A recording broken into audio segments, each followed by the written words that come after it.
Nevertheless, this ideology persists, and in an age when ideas and images can travel the globe in an instant.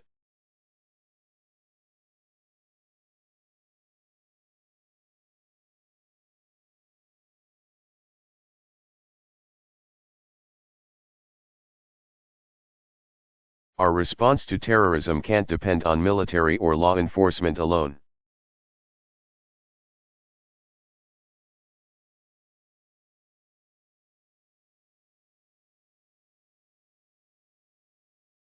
We need all elements of national power to win a battle of wills, a battle of ideas.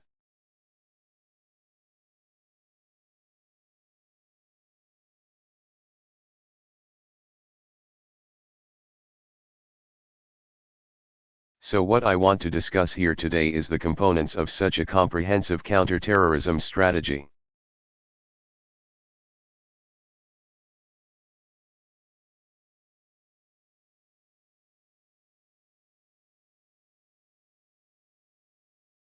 First, we must finish the work of defeating Al-Qaeda and its associated forces.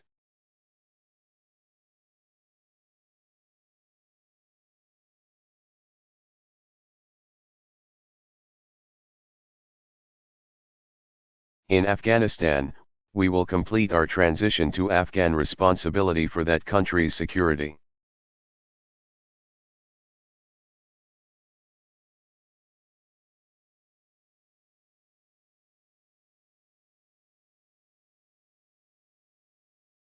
Our troops will come home.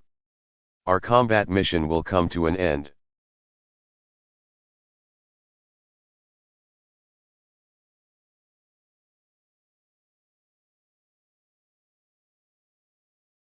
And we will work with the Afghan government to train security forces, and sustain a counter-terrorism force.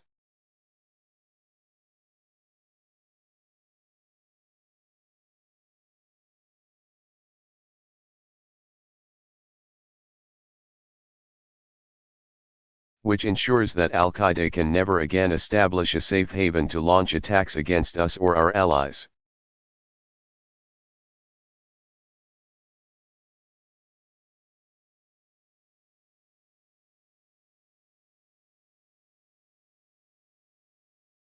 Beyond Afghanistan, we must define our effort not as a boundless global war on terror, but rather as a series of persistent,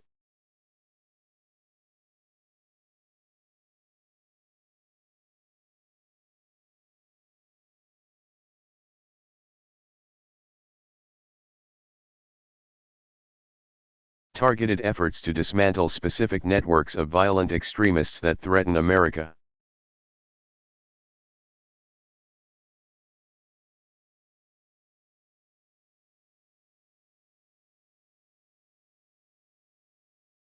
In many cases, this will involve partnerships with other countries.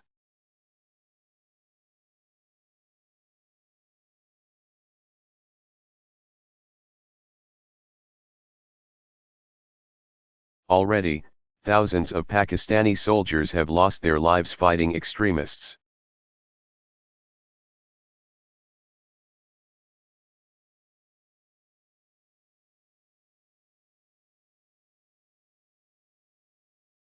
In Yemen, we are supporting security forces that have reclaimed territory from AQAP.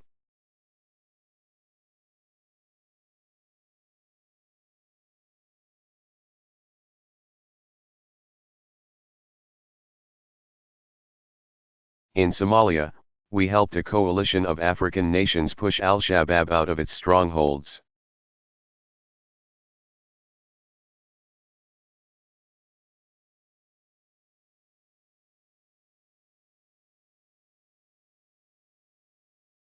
In Mali, we're providing military aid to French-led intervention to push back al-Qaeda in the Maghreb.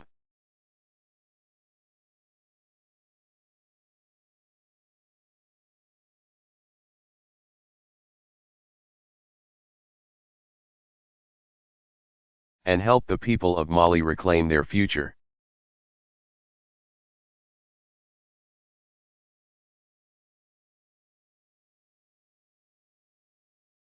Much of our best counter-terrorism cooperation results in the gathering and sharing of intelligence.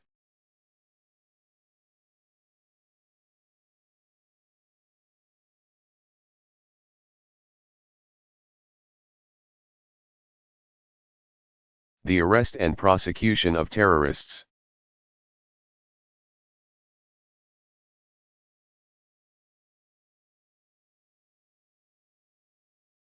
And that's how a Somali terrorist apprehended off the coast of Yemen is now in a prison in New York.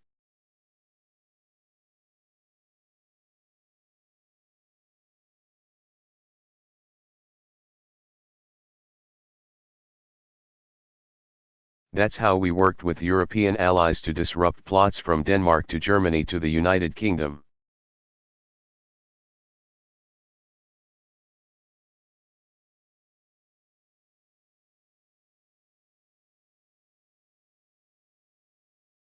That's how intelligence collected with Saudi Arabia helped us stop a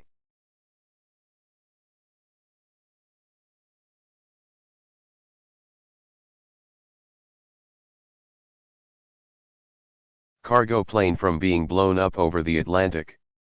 These partnerships work.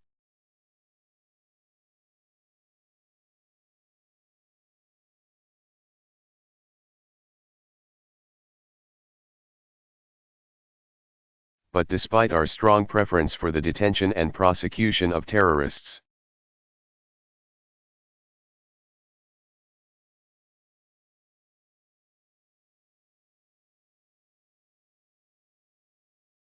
sometimes this approach is foreclosed.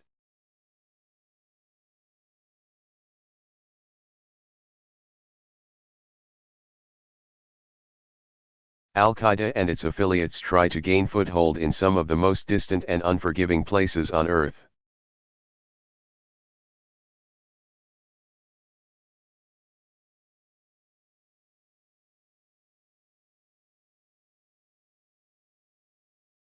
They take refuge in remote tribal regions.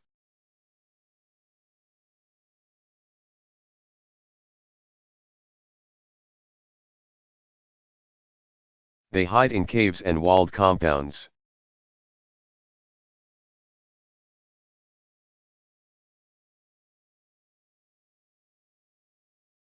They train in empty deserts and rugged mountains.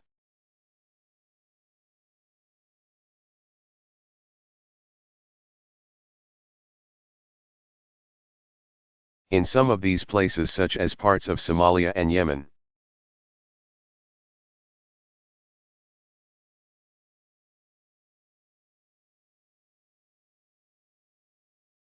the state only has the most tenuous reach into the territory.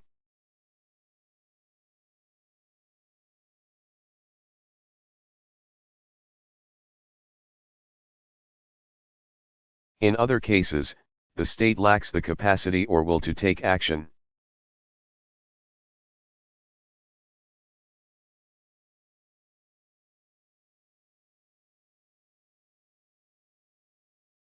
And it's also not possible for America to simply deploy a team of special forces to capture every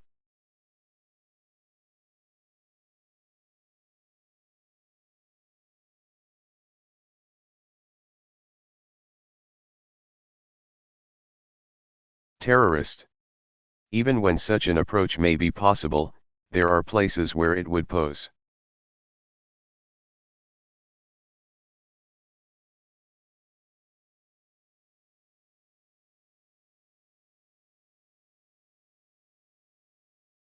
profound risks to our troops and local civilians where a terrorist compound cannot be breached.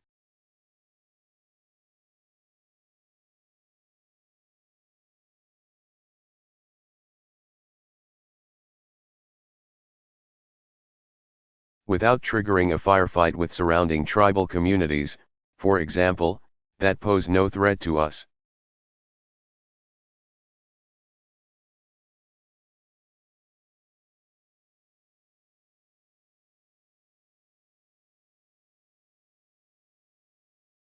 Times when putting US boots on the ground may trigger a major international crisis.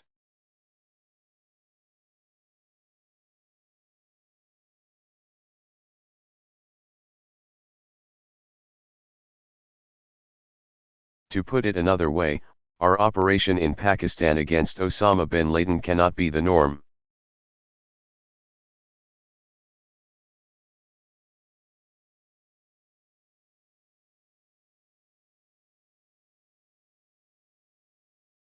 The risks in that case were immense. The likelihood of capture, although that was our preference.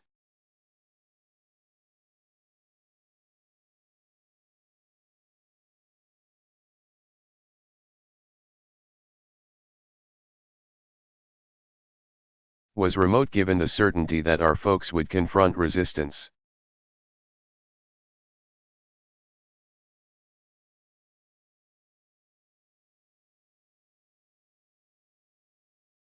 The fact that we did not find ourselves confronted with civilian casualties.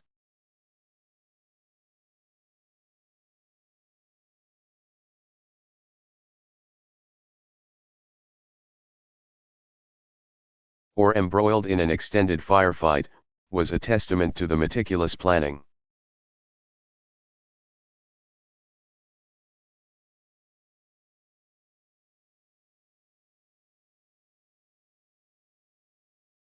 And professionalism of our special forces, but it also depended on some luck.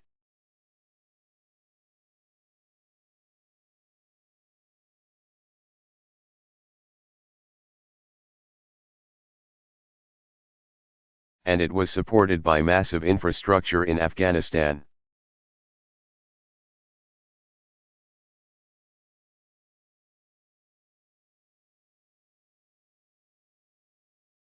And even then, the cost to our relationship with Pakistan and the backlash among the Pakistani public over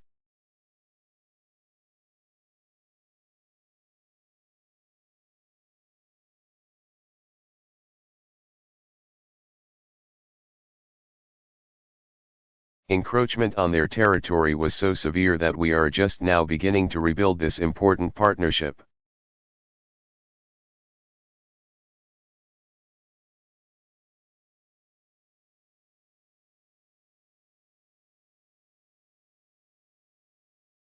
So it is in this context that the United States has taken lethal, targeted action against Al-Qaeda and its associated forces.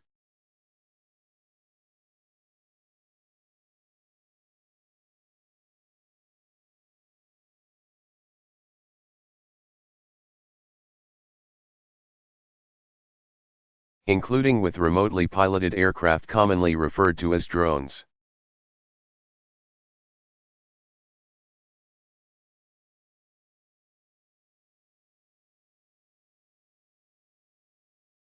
As was true in previous armed conflicts, this new technology raises profound questions about who is targeted.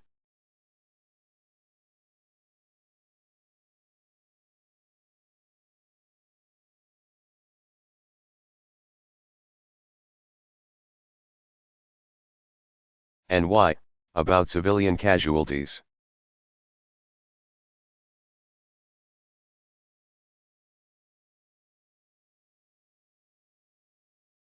And the risk of creating new enemies, about the legality of such strikes under you.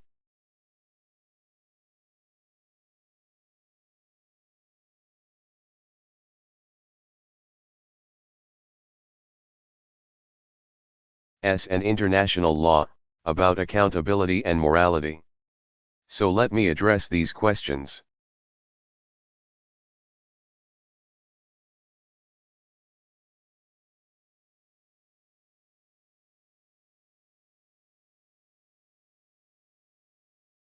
To begin with, our actions are effective.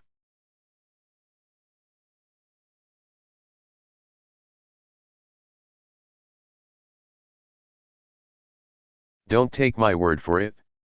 In the intelligence gathered at bin Laden's compound,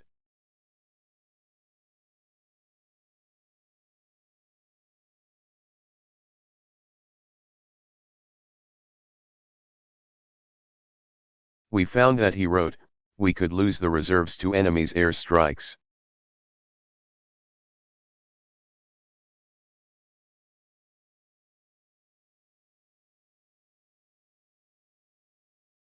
We cannot fight air strikes with explosives.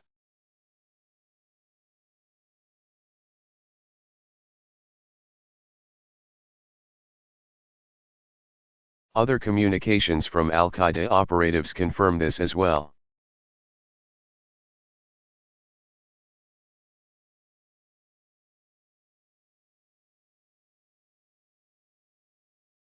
Dozens of highly skilled Al-Qaeda commanders, trainers,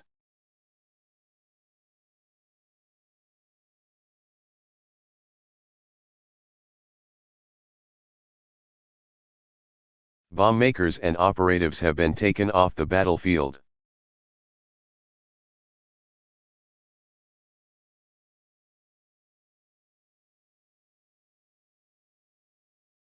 Plots have been disrupted that would have targeted international aviation.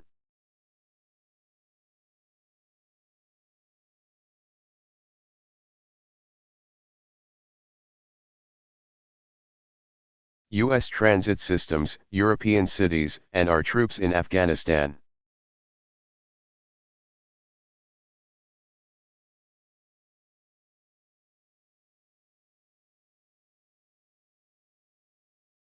Simply put, these strikes have saved lives.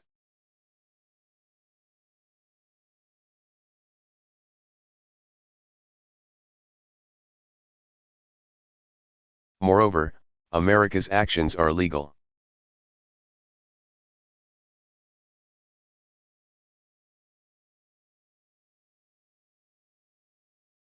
We were attacked on September 11th. Within a week, Congress overwhelmingly authorized the use of force.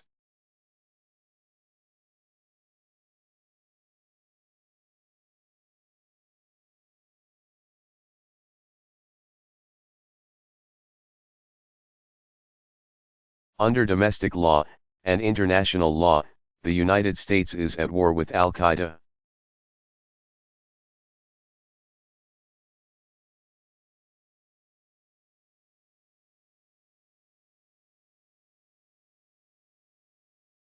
The Taliban, and their associated forces.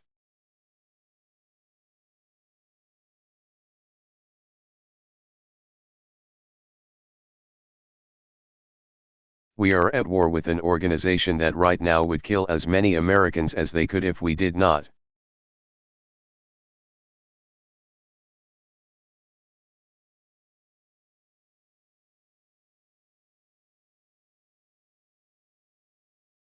Stop them first. So this is a just war, a war waged proportionally, in last resort, and in self-defense.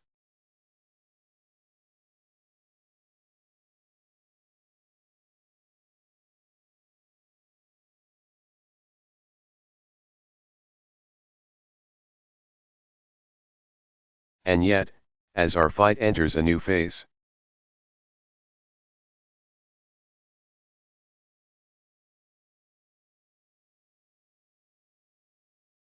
America's legitimate claim of self-defense cannot be the end of the discussion.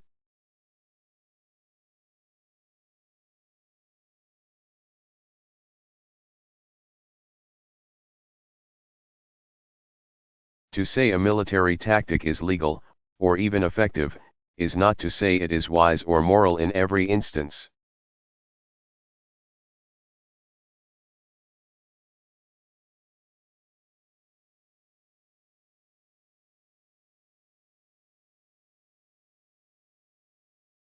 For the same human progress that gives us the technology to strike half a world,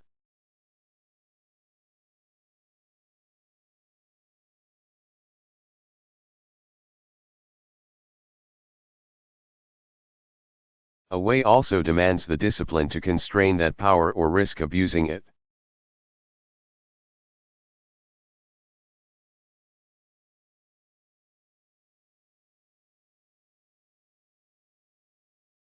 And that's why, over the last 4 years, my administration has worked vigorously to establish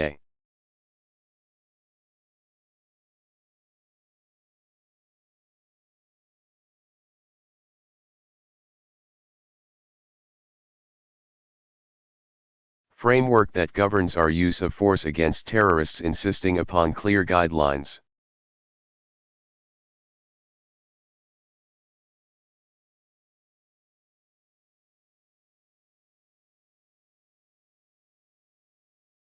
oversight and accountability that is now codified in presidential policy guidance that I signed yesterday.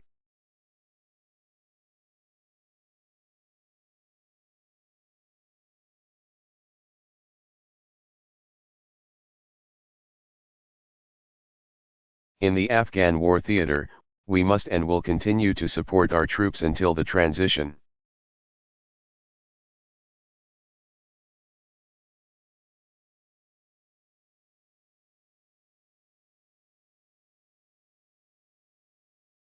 Is complete at the end of 2014. And that means we will continue to take strikes against high-value Al-Qaeda targets.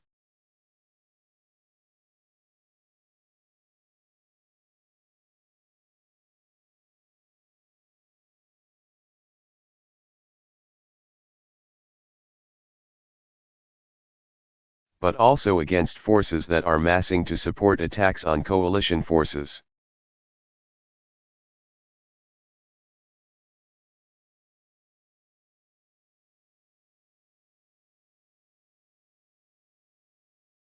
But by the end of 2014, we will no longer have the same need for force protection.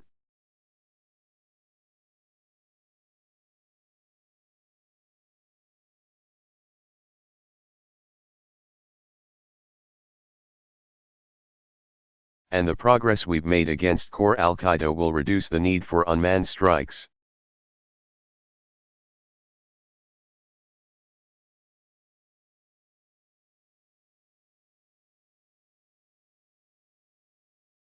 Beyond the Afghan theater, we only target Al-Qaeda and its associated forces.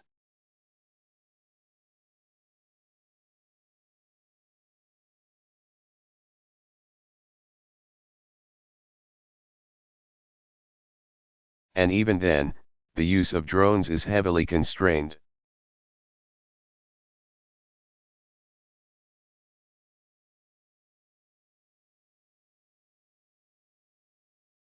America does not take strikes when we have the ability to capture individual terrorists.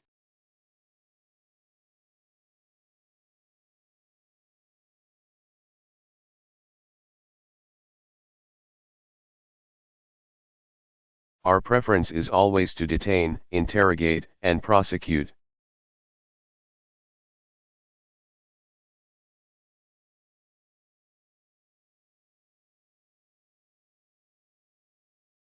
America cannot take strikes wherever we choose.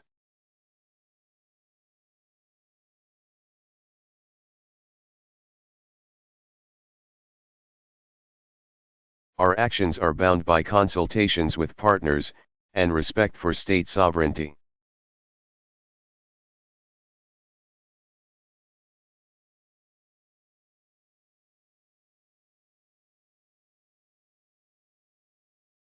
America does not take strikes to punish individuals.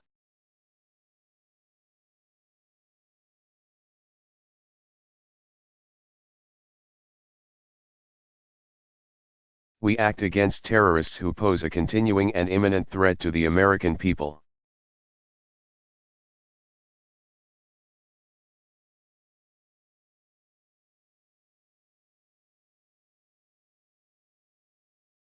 And when there are no other governments capable of effectively addressing the threat.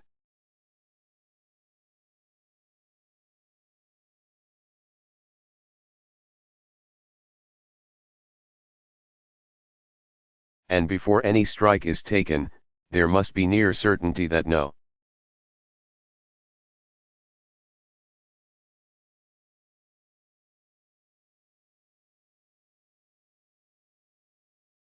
civilians will be killed or injured, the highest standard we can set.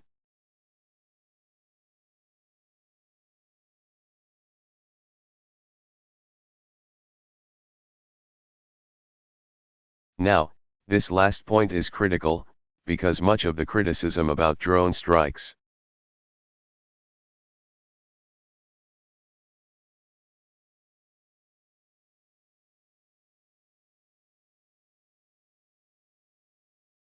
both here at home and abroad understandably centers on reports of civilian casualties.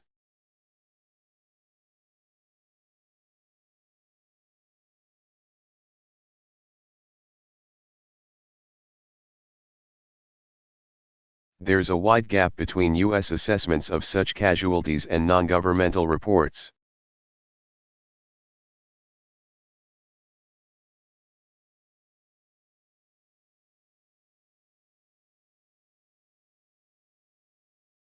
Nevertheless, it is a hard fact that U.S.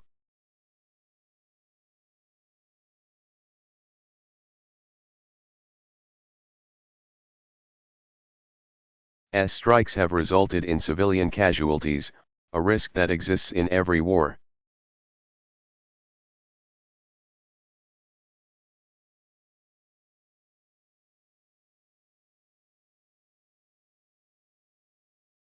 And for the families of those civilians, no words or legal construct can justify their loss.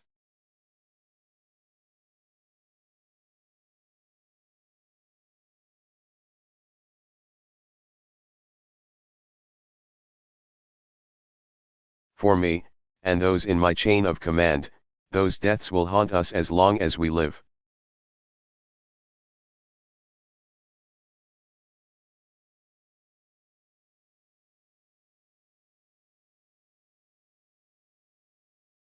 Just as we are haunted by the civilian casualties that have occurred throughout conventional fighting in Afghanistan and Iraq.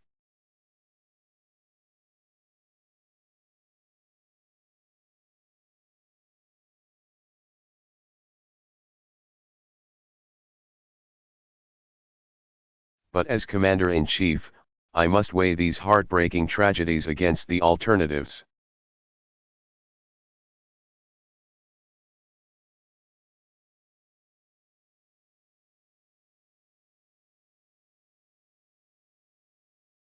To do nothing in the face of terrorist networks would invite far more civilian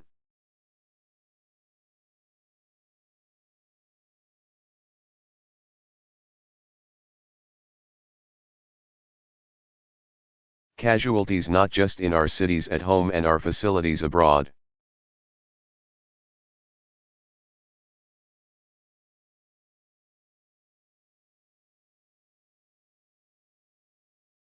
But also in the very places like Sana'a and Kabul and Mogadishu where terrorists seek a foothold.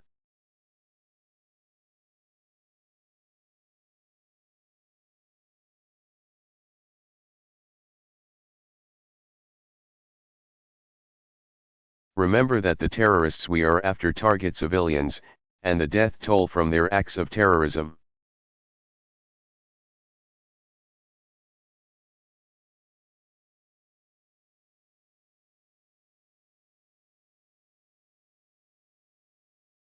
Against Muslims dwarfs any estimate of civilian casualties from drone strikes. So doing nothing is not an option.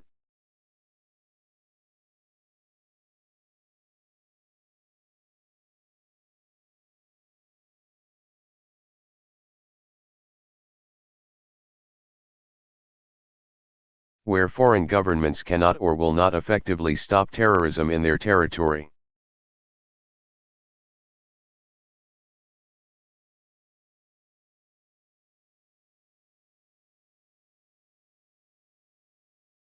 The primary alternative to targeted lethal action would be the use of conventional military options.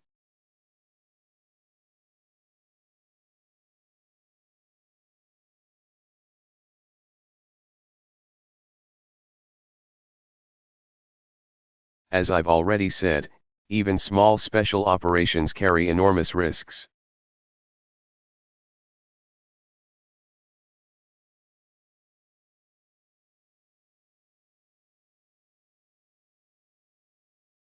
Conventional air power or missiles are far less precise than drones.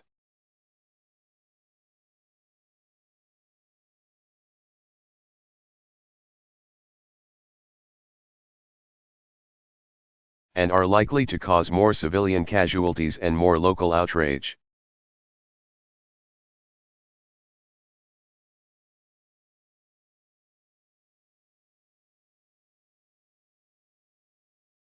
And invasions of these territories lead us to be viewed as occupying armies.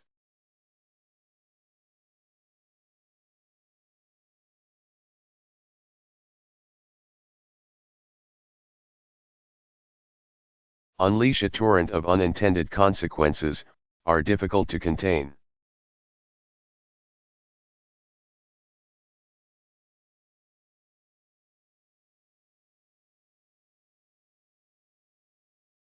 Result in large numbers of civilian casualties and ultimately empower those who thrive on violent conflict.